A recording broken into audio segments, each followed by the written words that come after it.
Hello' everyone, আপোনালোক সকলোকে স্বাগতম জনাইছোঁ আছাম জিকে ইউটিউব চেনেলৰ আন এটা নতুন ভিডিঅ'লৈ। আজিৰ এই ভিডিঅ'টোত আমি আছাম DLED এন্ট্ৰেন্স এক্সাম লগতে অসমৰ যিকোনো ধৰণৰ প্ৰতিযোগিতামূলক পৰীক্ষাৰ বাবে সহায়ক হোৱাকৈ কেইটামান অতি গুৰুত্বপূৰ্ণ কুৱেশ্যন আনচাৰ লৈ আহিছোঁ। গতিকে ভিডিঅ'টো স্কিপ নকৰি সম্পূৰ্ণলৈকে চাব আৰু আপোনালোকে কিমানটা কুৱেশ্যন শুদ্ধ কৰিব পাৰিছে কমেণ্ট বক্সত জনাব। তেনেহ'লে বলকচোন আজিৰ এই ভিডিঅ'টো আৰম্ভ কৰোঁ। আজিৰ আমাৰ প্ৰথম কুৱেশ্যনটো সুধিছে, বৰ্মন ৰাজবংশৰ প্ৰতিষ্ঠাপক কোন আছিল? এই প্ৰশ্নৰ শুদ্ধ উত্তৰটো আপোনালোকে কমেণ্ট বক্সত জনাব। নেক্সট কুৱেশ্যনটো সুধিছে, অশ্বমেধ যজ্ঞ কৰা অসমৰ প্ৰথম ৰজা কোন আছিল? তলত দিয়া অপশ্যন চাৰিটাৰ ভিতৰত ইয়াৰ শুদ্ধ উত্তৰটো হৈছে অপশ্যন এ মহেন্দ্ৰ বৰ্মন। অশ্বমেধ যজ্ঞ কৰা অসমৰ প্ৰথম ৰজাজন আছিল মহেন্দ্ৰ বৰ্মন। নেক্সট কুৱেশ্যন, অসমৰ প্ৰথম মুছলমান আক্ৰমণকাৰী কোন আছিল? তলত দিয়া অপশ্যন চাৰিটাৰ ভিতৰত ইয়াৰ শুদ্ধ উত্তৰটো হৈছে অপশ্যন চি বখতিয়াৰ খিলজী। অসমৰ প্ৰথম মুছলমান আক্ৰমণকাৰী আছিল বখতিয়াৰ খিলজী। নেক্সট কুৱেশ্যনটো সুধিছে, কোন চনত চুকাফাই চৰাইদেউত আহোম ৰাজধানী নিৰ্মাণ কৰিছিল? তলত দিয়া অপশ্যন চাৰিটাৰ ভিতৰত ইয়াৰ শুদ্ধ উত্তৰটো হৈছে অপশ্যন ডি 1253 চনত। 1253 চনত চুকাফাই চৰাইদেউত আহোম ৰাজধানী নিৰ্মাণ কৰিছিল। নেক্সট কুৱেশ্যনটো সুধিছে, দিহিঙীয়া ৰজা বুলি কাক কোৱা হয়? তলত দিয়া অপশ্যন চাৰিটাৰ ভিতৰত ইয়াৰ শুদ্ধ উত্তৰটো হৈছে অপশ্যন এ চুহুংমুং। দিহিঙীয়া ৰজা বুলি চুহুংমুঙক কোৱা হয়। নেক্সট কুৱেশ্যনটো সুধিছে, কোচ ৰাজবংশৰ প্ৰথম ৰজা কোন আছিল? তলত দিয়া অপশ্যন চাৰিটাৰ ভিতৰত ইয়াৰ শুদ্ধ উত্তৰটো হৈছে অপশ্যন বি বিশ্বসিংহ। কোচ ৰাজবংশৰ প্ৰথম ৰজা আছিল বিশ্বসিংহ। নেক্সট কুৱেশ্যন, মাজুলীৰ চুক্তি কাৰ কাৰ মাজত স্বাক্ষৰিত হৈছিল? তলত দিয়া অপশ্যন চাৰিটাৰ ভিতৰত ইয়াৰ শুদ্ধ উত্তৰটো হৈছে অপশ্যন এ কোচ আৰু আহোমৰ মাজত। মাজুলীৰ চুক্তি কোচ আৰু আহোমৰ মাজত স্বাক্ষৰিত হৈছিল। নেক্সট কুৱেশ্যন, কোনজন আহোম ৰজাই পচাপথাৰ প্ৰৱৰ্তন কৰিছিল? তলত দিয়া অপশ্যন চাৰিটাৰ ভিতৰত ইয়াৰ শুদ্ধ উত্তৰটো হৈছে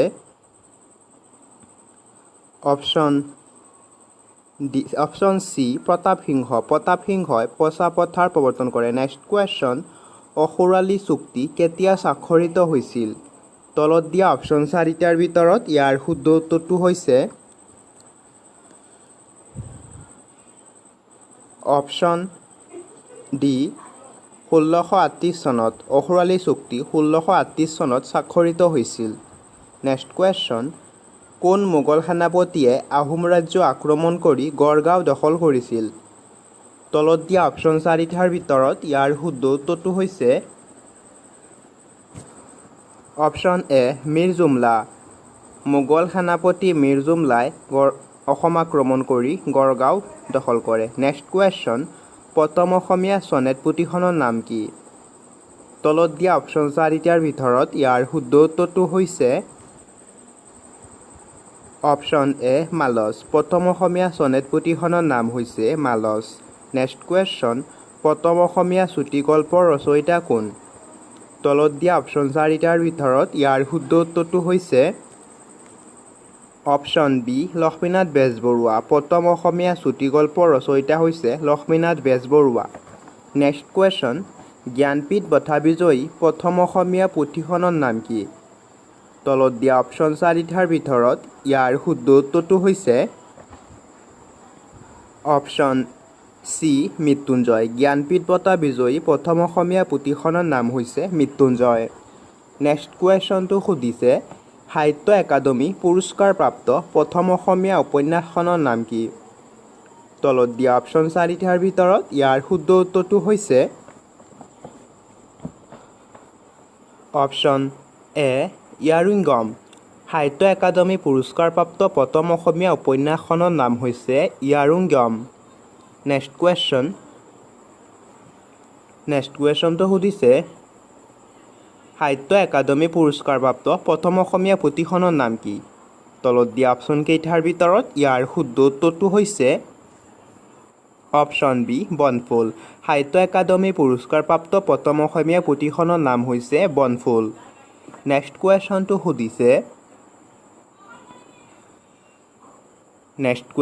সুধিছে মাউণ্ট এভাৰেষ্ট আৰোহণ কৰা প্ৰথম অসমীয়া কোন? তলত দিয়া অপশ্যন চাৰিটাৰ ভিতৰত ইয়াৰ শুদ্ধ উত্তৰটো হৈছে অপশ্যন এ তৰুণ শইকীয়া। মাউণ্ট এভাৰেষ্ট আৰোহণ কৰা প্ৰথম অসমীয়া ব্যক্তিজন আছিল তৰুণ শইকীয়া। নেক্সট কুৱেশ্যন, গড় দিৱস কেতিয়া পালন কৰা হয়? তলত দিয়া অপশ্যন চাৰিটাৰ ভিতৰত ইয়াৰ শুদ্ধ উত্তৰটো হৈছে অপশ্যন ডি 22 ডিচেম্বৰ। গড় দিৱস 22 ডিচেম্বৰ তাৰিখে পালন কৰা হয়। নেক্সট কুৱেশ্যন, অসমৰ প্ৰথমখন ৰাষ্ট্ৰীয় উদ্যানখনৰ নাম কি? তলত দিয়া অপশ্যন চাৰিটাৰ ভিতৰত ইয়াৰ শুদ্ধ উত্তৰটো হৈছে অপশ্যন এ কাজিৰঙা ৰাষ্ট্ৰীয় উদ্যান। অসমৰ প্ৰথমখন ৰাষ্ট্ৰীয় উদ্যান হৈছে কাজিৰঙা ৰাষ্ট্ৰীয় উদ্যান। নেক্সট কুৱেশ্যন, বিশ্ব ঐতিহ্য ক্ষেত্ৰসমূহ কোনটো সংস্থাই স্বীকৃতি দিয়ে? তলত দিয়া অপশ্যন চাৰিটাৰ ভিতৰত ইয়াৰ শুদ্ধ উত্তৰটো হৈছে অপশ্যন চি ইউনেস্কো। বিশ্ব ঐতিহ্য ক্ষেত্ৰসমূহ ইউনেস্কো সংস্থাই স্বীকৃতি দিয়ে। নেক্সট কুৱেশ্যনটো সুধিছে অসমৰ সবাতোকৈ পুৰণি কয়লাক্ষেত্ৰ কোনটো? তলত দিয়া অপশ্যন চাৰিটাৰ ভিতৰত ইয়াৰ শুদ্ধ উত্তৰটো হৈছে অপশ্যন বি মাকুম। অসমৰ সবাতোকৈ পুৰণি কয়লাক্ষেত্ৰটো হৈছে মাকুম কয়লাক্ষেত্ৰ। নেক্সট কুৱেশ্যনটো সুধিছে ভাৰতৰ সবাতোকৈ দীঘল দলংখনৰ নাম কি? তলত দিয়া অপশ্যন চাৰিটাৰ ভিতৰত ইয়াৰ শুদ্ধ উত্তৰটো হৈছে অপশ্যন এ দলা শদিয়া দলং। ভাৰতৰ সবাতোকৈ দীঘল দলংখনৰ নাম হৈছে অসমৰ দলা শদিয়া দলং। নেক্সট কুৱেশ্যনটো সুধিছে বাণ থিয়েটাৰ অসমৰ কোনখন ঠাইত অৱস্থিত? তলত দিয়া অপশ্যন চাৰিটাৰ ভিতৰত ইয়াৰ শুদ্ধ উত্তৰটো হৈছে অপশ্যন বি তেজপুৰ। বাণ থিয়েটাৰ অসমৰ তেজপুৰত অৱস্থিত। নেক্সট কুৱেশ্যন, মহাভৈৰৱ মন্দিৰ অসমৰ কোনখন ঠাইত অৱস্থিত? তলত দিয়া অপশ্যন চাৰিটাৰ ভিতৰত ইয়াৰ শুদ্ধ উত্তৰটো হৈছে অপশ্যন বি তেজপুৰ। মহাভৈৰৱ মন্দিৰ অসমৰ তেজপুৰত অৱস্থিত। নেক্সট কুৱেশ্যন, মোৱামৰীয়া বিদ্ৰোহৰ সময়ত আহোমসকলৰ ৰাজধানী ক'ত আছিল? তলত দিয়া অপশ্যন চাৰিটাৰ ভিতৰত ইয়াৰ শুদ্ধ উত্তৰটো হৈছে অপশ্যন এ ৰংপুৰ। মোৱামৰীয়া বিদ্ৰোহৰ সময়ত আহোমসকলৰ ৰাজধানী আছিল ৰংপুৰত। নেক্সট কুৱেশ্যন, অসমৰ ৰাজ্যিক ফুল কি? তলত দিয়া অপশ্যন চাৰিটাৰ ভিতৰত ইয়াৰ শুদ্ধ উত্তৰটো হৈছে অপশ্যন চি কপৌ ফুল। অসমৰ ৰাজ্যিক ফুল হৈছে কপৌ ফুল। নেক্সট কুৱেশ্যনটো সুধিছে অসমৰ ৰাজ্যিক বৃক্ষ কি? তলত দিয়া অপশ্যন চাৰিটাৰ ভিতৰত ইয়াৰ শুদ্ধ উত্তৰটো হৈছে অপশ্যন এ হুলুং গছ। অসমৰ ৰাজ্যিক বৃক্ষ হৈছে হুলুং গছ। নেক্সট কুৱেশ্যন, বায়ুমণ্ডলীয় চাপ জোখা যন্ত্ৰটোৰ নাম কি? তলত দিয়া অপশ্যন চাৰিটাৰ ভিতৰত ইয়াৰ শুদ্ধ উত্তৰটো হৈছে অপশ্যন বি বেৰোমিটাৰ। বায়ুমণ্ডলীয় চাপ জোখা যন্ত্ৰটোৰ নাম হৈছে বেৰোমিটাৰ। নেক্সট কুৱেশ্যন, পৃথিৱীৰ একমাত্ৰ উপগ্ৰহটোৰ নাম কি? তলত দিয়া অপশ্যন চাৰিটাৰ ভিতৰত ইয়াৰ শুদ্ধ উত্তৰটো হৈছে অপশ্যন এ চন্দ্ৰ। পৃথিৱীৰ একমাত্ৰ উপগ্ৰহটোৰ নাম হৈছে চন্দ্ৰ। নেক্সট কুৱেশ্যন, চীনৰ চকুলো বুলি কাক জনা যায়? তলত দিয়া অপশ্যন চাৰিটাৰ ভিতৰত ইয়াৰ শুদ্ধ উত্তৰটো হৈছে অপশ্যন চি হুৱাংহো নদী। চীনৰ চকুলি বুলি হুৱাংহো নদীক কোৱা হয়। নেক্সট কুৱেশ্যন, বজ্ৰপাতৰ দেশ বুলি কাক কোৱা হয়? তলত দিয়া অপশ্যন চাৰিটাৰ ভিতৰত ইয়াৰ শুদ্ধ উত্তৰটো হৈছে অপশ্যন বি ভূটান। বজ্ৰপাতৰ দেশ বুলি ভূটান দেশক কোৱা হয়। নেক্সট কুৱেশ্যনটো সুধিছে অসমীয়া ব্যক্তিয়ে প্ৰকাশ কৰা প্ৰথম অসমীয়া বাতৰি কাকতখনৰ নাম কি আছিল? তলত দিয়া অপশ্যন চাৰিটাৰ ভিতৰত ইয়াৰ শুদ্ধ উত্তৰটো হৈছে অপশ্যন চি আছাম বিলাসিনী। অসমীয়া ব্যক্তিয়ে প্ৰকাশ কৰা প্ৰথম অসমীয়া বাতৰি কাকতখনৰ নাম আছিল আছাম বিলাসিনী। নেক্সট কুৱেশ্যন, বুৰতাল নৃত্যৰ আৰম্ভণি কোন ঠাইৰ পৰা হৈছিল? তলত দিয়া অপশ্যন চাৰিটাৰ ভিতৰত ইয়াৰ শুদ্ধ উত্তৰটো হৈছে অপশ্যন এ বৰপেটা। ভোৰতাল নৃত্যৰ আৰম্ভণি বৰপেটাৰ পৰা হৈছিল। নেক্সট কুৱেশ্যনটো সুধিছে প্ৰথম অসমীয়া কথা কবিতা ৰচক কোন? তলত দিয়া অপশ্যন চাৰিটাৰ ভিতৰত ইয়াৰ শুদ্ধ উত্তৰটো হৈছে অপশ্যন বি যতীন্দ্ৰনাথ দুৱৰা। প্ৰথম অসমীয়া কথা কবিতা ৰচক যতীন্দ্ৰনাথ দুৱৰা। নেক্সট কুৱেশ্যন প্ৰথম অসমীয়া গদ্য কথা গীতাৰ ৰচক কোন? তলত দিয়া অপশ্যন চাৰিটাৰ ভিতৰত ইয়াৰ শুদ্ধ উত্তৰটো হৈছে অপশ্যন এ বদ্ধদেৱ। প্ৰথম অসমীয়া গদ্য কথাগীতাৰ লেখক হৈছে বদ্ধদেৱ। নেক্সট কুৱেশ্যনটো সুধিছে দূৰদৰ্শন যোগে সম্প্ৰসাৰিত প্ৰথম অসমীয়া চলচ্চিত্ৰখনৰ নাম কি? তলত দিয়া অপশ্যন চাৰিটাৰ ভিতৰত ইয়াৰ শুদ্ধ উত্তৰটো হৈছে অপশ্যন চি বৃষ্টি। দূৰদৰ্শন যোগে সম্প্ৰসাৰিত প্ৰথম অসমীয়া চলচ্চিত্ৰখনৰ নাম হৈছে বৃষ্টি। নেক্সট কুৱেশ্যনটো সুধিছে আনন্দমঠ কাৰ ৰচনা? তলত দিয়া অপশ্যন চাৰিটাৰ ভিতৰত ইয়াৰ শুদ্ধ উত্তৰটো হৈছে অপশ্যন ডি বংকিম চন্দ্ৰ চেটাৰ্জী। আনন্দমঠ বংকিম চন্দ্ৰ চেটাৰ্জীৰ ৰচনা। নেক্সট কুৱেশ্যন উত্তৰাখণ্ডক পুৰণি কি নামেৰে জনা গৈছিল? তলত দিয়া অপশ্যন চাৰিটাৰ ভিতৰত ইয়াৰ শুদ্ধ উত্তৰটো হৈছে অপশ্যন এ উত্তৰাঞ্চল। উত্তৰাখণ্ডক উত্তৰাঞ্চল নামেৰে জনা গৈছিল। নেক্সট কুৱেশ্যন পাটনা কোনখন নদীৰ পাৰত অৱস্থিত? তলত দিয়া অপশ্যন চাৰিটাৰ ভিতৰত ইয়াৰ শুদ্ধ উত্তৰটো হৈছে অপশ্যন বি গংগা নদী। পাটনা গংগা নদীৰ পাৰত অৱস্থিত। নেক্সট কুৱেশ্যন গাৰ্ডেন চিটি বুলি কোনখন ঠাইক জনা যায়? তলত দিয়া অপশ্যন চাৰিটাৰ ভিতৰত ইয়াৰ শুদ্ধ উত্তৰটো হৈছে option C Bengaluru. Garden city বুলি বাংগালুৰু ঠাইক জনা যায়। নেক্সট কুৱেশ্যনটো সুধিছে ৰাজস্থান ৰাজ্যৰ ৰাজধানীৰ নাম কি? তলত দিয়া অপশ্যন কেইটাৰ ভিতৰত ইয়াৰ শুদ্ধ উত্তৰটো হৈছে অপশ্যন এ জয়পুৰ। ৰাজস্থান ৰাজ্যৰ ৰাজধানীৰ নাম হৈছে জয়পুৰ। নেক্সট কুৱেশ্যন নেপালৰ ৰাজধানীৰ নাম কি? তলত দিয়া অপশ্যন চাৰিটাৰ ভিতৰত ইয়াৰ শুদ্ধ উত্তৰটো হৈছে অপশ্যন চি কাঠমাণ্ডু। নেপাল দেশৰ ৰাজধানীৰ নাম হৈছে কাঠমাণ্ডু। নেক্সট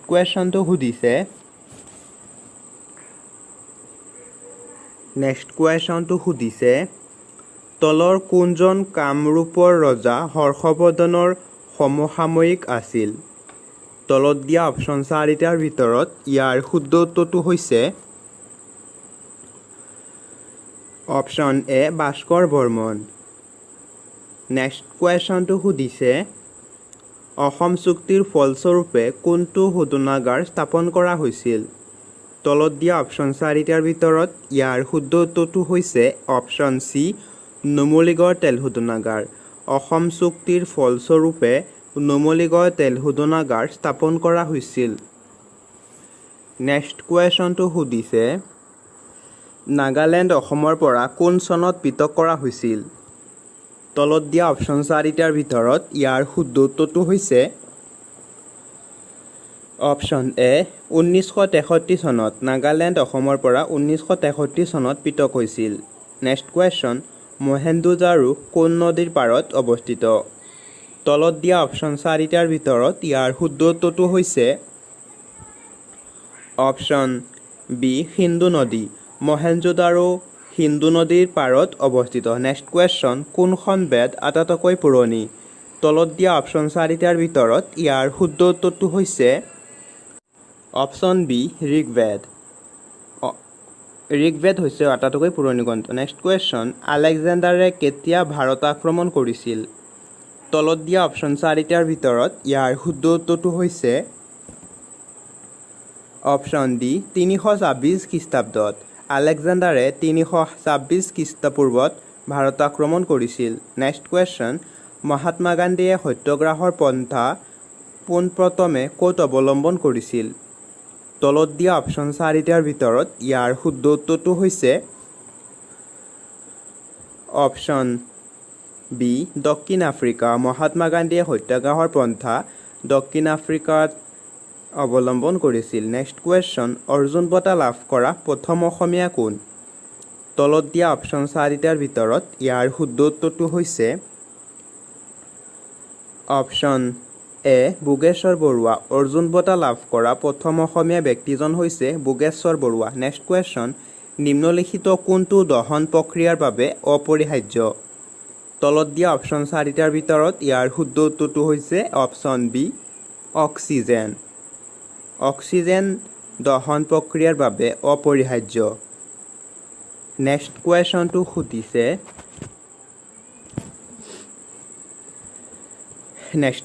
সুধিছে শিখসকলৰ স্বৰ্ণ মন্দিৰ ক'ত অৱস্থিত তলত দিয়া অপশ্যন চাৰিটাৰ ভিতৰত ইয়াৰ শুদ্ধ উত্তৰটো হৈছে অপশ্যন চি অমৃতসৰ শিখসকলৰ স্বৰ্ণ মন্দিৰ অমৃতসৰত অৱস্থিত নেক্সট কুৱেশ্যনটো সুধিছে পৃথিৱীৰ আটাইতকৈ জনবহুল দেশ কোনখন তলত দিয়া অপশ্যন কেইটাৰ ভিতৰত ইয়াৰ শুদ্ধ উত্তৰটো হৈছে অপশ্যন ডি ভাৰত পৃথিৱীৰ আটাইতকৈ জনবহুল দেশখনৰ নাম হৈছে ভাৰত নেক্সট কুৱেশ্যনটো সুধিছে কলেৰা বেমাৰ কিহৰ পৰা হয় তলত দিয়া অপশ্যন চাৰিটাৰ ভিতৰত ইয়াৰ শুদ্ধ উত্তৰটো হৈছে অপশ্যন এ বেক্টেৰিয়া কলেৰা বেমাৰ বেক্টেৰিয়াৰ পৰা হয় নেক্সট কুৱেশ্যন প্ৰথম মোৱামৰীয়া বিদ্ৰোহৰ সময়ৰ আহোম ৰজাজনৰ নাম কি তলত দিয়া অপশ্যন কেইটাৰ ভিতৰত ইয়াৰ শুদ্ধ উত্তৰটো হৈছে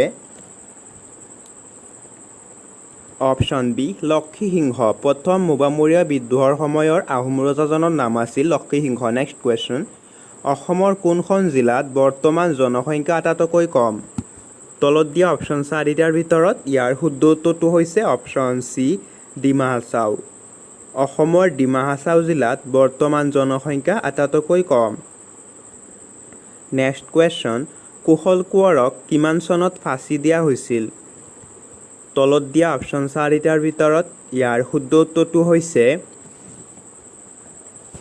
অপশ্যন চি 1943 চনত কুশল কোঁৱৰক 1943 চনত ফাঁচি দিয়া হয় নেক্সট কুৱেশ্যন কালিৰাম মেধি কিমান চনত অসম সাহিত্য সভাৰ সভাপতি হৈছিল তলত দিয়া অপশ্যন চাৰিটাৰ ভিতৰত ইয়াৰ শুদ্ধ উত্তৰটো হৈছে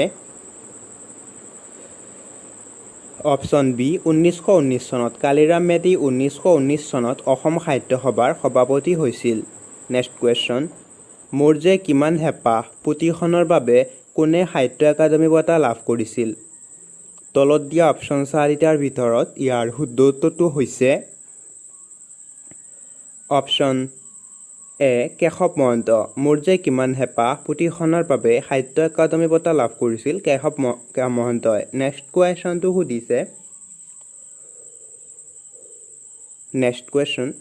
অসম আন্দোলনৰ প্ৰথম শ্বহীদ কোন তলত দিয়া অপশ্যন চাৰিটাৰ ভিতৰত ইয়াৰ শুদ্ধ উত্তৰটো হৈছে অপশ্যন চি খৰ্গেশ্বৰ তালুকদাৰ অসম আন্দোলনৰ প্ৰথম শ্বহীদ আছিল খৰ্গেশ্বৰ তালুকদাৰ নেক্সট কুৱেশ্যন বিন বৰাগী কবিতা পুথিখন কাৰ ৰচনা তলত দিয়া অপশ্যন চাৰিটাৰ ভিতৰত ইয়াৰ শুদ্ধ উত্তৰটো হৈছে অপশ্যন বি চন্দ্ৰকুমাৰ আগৰৱালা বিন বৰাগী কবিতা পুথিখন চন্দ্ৰকুমাৰ আগৰৱালাই ৰচনা কৰা নেক্সট কুৱেশ্যন আৰ্জেণ্টিনাৰ মুদ্ৰাৰ নাম কি তলত দিয়া অপশ্যন কেইটাৰ ভিতৰত ইয়াৰ শুদ্ধ উত্তৰটো হৈছে অপশ্যন এ পেছু আৰ্জেণ্টিনাৰ মুদ্ৰাৰ নাম হৈছে পেছু নেক্সট কুৱেশ্যন বাংলাদেশৰ মুদ্ৰাৰ নাম কি তলত দিয়া অপশ্যন চাৰিটাৰ ভিতৰত ইয়াৰ শুদ্ধ উত্তৰটো হৈছে অপশ্যন ডি টাকা বাংলাদেশৰ মুদ্ৰাৰ নাম হৈছে টাকা নেক্সট কুৱেশ্যনটো সুধিছে ৰাছিয়াৰ মুদ্ৰাৰ নাম কি তলত দিয়া অপশ্যন চাৰিটাৰ ভিতৰত ইয়াৰ শুদ্ধ উত্তৰটো হৈছে অপশ্যন বি ৰুবল ৰাছিয়াৰ মুদ্ৰাৰ নাম হৈছে ৰুবল নেক্সট কুৱেশ্যনটো সুধিছে পৃথিৱীৰ ক্ষুদ্ৰতম মহাদেশখনৰ নাম কি তলত দিয়া অপশ্যন চাৰিটাৰ ভিতৰত ইয়াৰ শুদ্ধ উত্তৰটো হৈছে অপশ্যন এ অষ্ট্ৰেলিয়া পৃথিৱীৰ ক্ষুদ্ৰতম মহাদেশখনৰ নাম হৈছে অষ্ট্ৰেলিয়া নেক্সট কুৱেশ্যন পৃথিৱীৰ বৃহত্তম মহাদেশখনৰ নাম কি তলত দিয়া অপশ্যনকেইটাৰ ভিতৰত ইয়াৰ শুদ্ধ উত্তৰটো হৈছে অপশ্যন চি এছিয়া। পৃথিৱীৰ বৃহত্তম মহাদেশখনৰ নাম হৈছে এছিয়া মহাদেশ। নেক্সট কুৱেশ্যন, ভাৰতৰ বৃহত্তম বৰদ্বীপটোৰ নাম কি? তলত দিয়া অপশ্যন চাৰিটাৰ ভিতৰত ইয়াৰ শুদ্ধ উত্তৰটো হৈছে অপশ্যন এ সুন্দৰবন। ভাৰতৰ বৃহত্তম বৰদ্বীপটোৰ নাম হৈছে সুন্দৰবন। নেক্সট কুৱেশ্যনটো সুধিছে, স্বাধীন ভাৰতৰ প্ৰথম গভৰ্ণৰ জেনেৰেল কোন আছিল? তলত দিয়া অপশ্যন চাৰিটাৰ ভিতৰত ইয়াৰ শুদ্ধ উত্তৰটো হৈছে option B Lord Mountbatten. Next কুৱেশ্যনটো সুধিছে, নোবেল বঁটা বিজয়ী প্ৰথম ভাৰতীয় কোন? তলত দিয়া অপশ্যনকেইটাৰ ভিতৰত ইয়াৰ শুদ্ধ উত্তৰটো হৈছে অপশ্যন এ ৰবীন্দ্ৰনাথ ঠাকুৰ। নোবেল বঁটা বিজয়ী প্ৰথম ভাৰতীয় আছিল ৰবীন্দ্ৰনাথ ঠাকুৰ। নেক্সট কুৱেশ্যনটো সুধিছে, ভাৰতীয় জাতীয় কংগ্ৰেছৰ প্ৰথম সভাপতি কোন? তলত দিয়া অপশ্যন চাৰিটাৰ ভিতৰত ইয়াৰ শুদ্ধ উত্তৰটো হৈছে অপশ্যন ডি উমেশ চন্দ্ৰ বেনাৰ্জী। ভাৰতীয় জাতীয় কংগ্ৰেছৰ প্ৰথম সভাপতি আছিল উমেশ চন্দ্ৰ বেনাৰ্জী। নেক্সট কুৱেশ্যন, প্ৰথম ভাৰতীয় মহিলা মহাকাশচাৰী কোন? ইয়াৰ শুদ্ধ উত্তৰটো হৈছে অপশ্যন বি কল্পনা চাওলা। প্ৰথম ভাৰতীয় মহিলা মহাকাশচাৰী আছিল কল্পনা চাওলা।